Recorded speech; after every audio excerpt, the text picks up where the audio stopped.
কিরে তুই তো অনেক রেডি হইছিস না? ঈদের ছুটিতে কি বাইর যেতি না?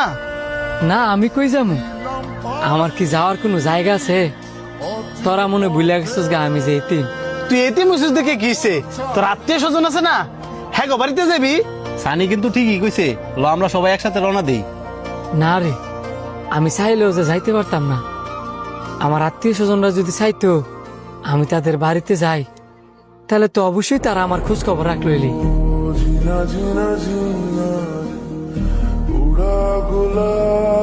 কে রে, তোর আত্মীয় স্বজনরা কি জানে না এতিম করে আদর করলে যে আল্লাহ পাক অনেক খুশি হয়? হ্যাঁ এইসব কথা কইয়া হ্যাঁ মনে কষ্ট বাড়াইস না। আচ্ছা রে, আমরা তাহলে যাই, নয়তো বড় দেরি হয়ে যাবো গা।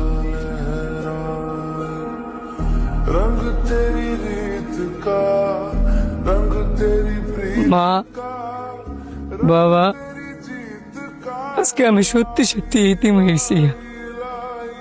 আমার সহপাঠী যারা আছে সবাই ঈদের ছুটিতে বাড়িতে গেছে। আমার আত্মীয় স্বজন তাহা শর্ত আমি যাইতে পারি না, কারণ যে পৃথিবীতে বাবা বাচ্চা নাই, মা বাচ্চা নাই, তার পৃথিবীতে কোনো দাম নাই। মা গো, আমার কি অপরাধ ছিল যে তোমরা আমার ফালা গেছো গা? কালকে ঈদ, সবাই সবার মারে লইয়া বাবারে লইয়া ঈদ করব। আমি কারে লইয়া ঈদ করবো? সবাই সবার মা বাবাতে সালামি চাইব, আমি কাঁদতে সালামি চাবো? আমার যে কেউ নাই। সবাই সবার মার হাতে তৈরি শ্যামাই খাইব, আমি কার হাতে তৈরি শ্যামাই খাম? কইতার বা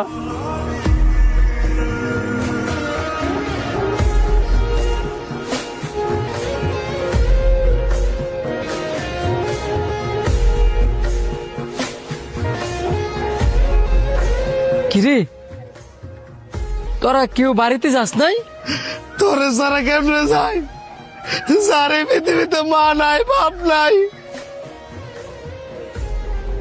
এতিম রে যারা দেখতে না তা করে আল্লাহ দেখতে না। তুই লে যে আমগো সহপাঠী, তোরে সারা আমরা বাইজা কেমনে বাপ মার লগে ঈদ করি? আঙ্গো বাপ মা মানে তোর বাপ মা, তুই কি আর এতিম রে? তুই আঙ্গো ভাই। আমরা সাইর ভাই এক লগে ঈদ করবো, তুই আমগো লগে আয়।